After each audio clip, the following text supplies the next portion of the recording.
الفرح بتاع مين؟ الفرح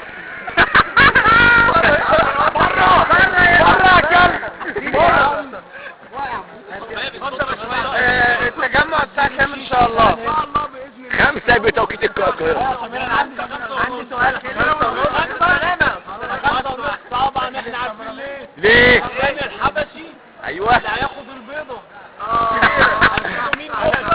كان حلو طبعا في البيت. كله يستقبل لازم وشك يطلع كله والله. عشان تنزل على باشا رجاله. احكي لنا بقى ازاي اتعرفت عليه. سلام احكي لنا سلام. سلام عين واحده ازاي اتعرفت عليها. مايك اتعرفت عليها. يلا السؤال ده يعني هام جدا، يعني لازم نرد عليه. لازم يا سلام. بس هدوء بقى، هدوء ومن غير كده. بسم الله الرحمن الرحيم. لا من غير لغة. اتكلم بالراحه عشان كلنا والله يا جماعه. ثانية يا عيني لا هيبنتش بقى يا عيني. يلا شغل المايك دي ورا عينك. اقطع يا استاذ. يا ربنا يا رب. انت هتعمل ايه؟ تشغل اغنيه ولا ايه؟ تصور يا ابني بالشيشه دي. امك لو شافت الكليب ده هتخوف والله يا عم. الاول الملاك اصلا ثانيه اتكلم اتكلم بقى يا احمد. لا شغل من الاول احمد، شغل من الاول اول ما يبدا. يا عم يلا بقى.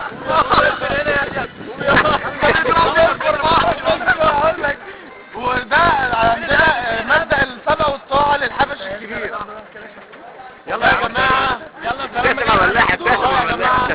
بس والله يا جماعه اقول لكم كلمه. هو يعني كان نفس اليوم اللي احنا فيه النهارده، كان يوم الوقفه اللي فات، وكان يوم كان عيد صغير. وبصراحه كنت جاي نفس القهوه برضه.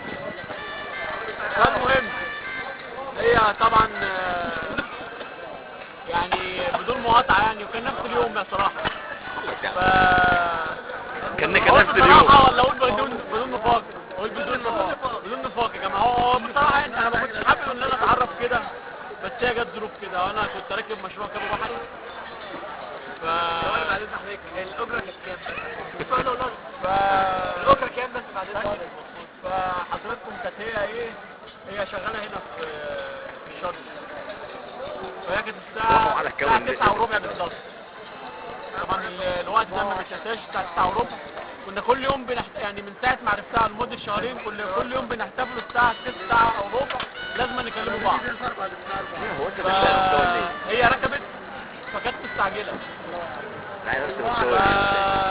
كانت مستعجله ولا يعني فكانت قاعده على الشمال لاجل الحظ الحلو يعني. الشمال يا عم انجز يا عم. هو انتوا بتطلعوني يا جماعه بصراحه. التوك توك بتاعي يا جماعه حد جاب المفتاح. فهي كانت راكبه المشروع فكانت مستعجله، فقعدت تدور في الشنطه بتاعتها.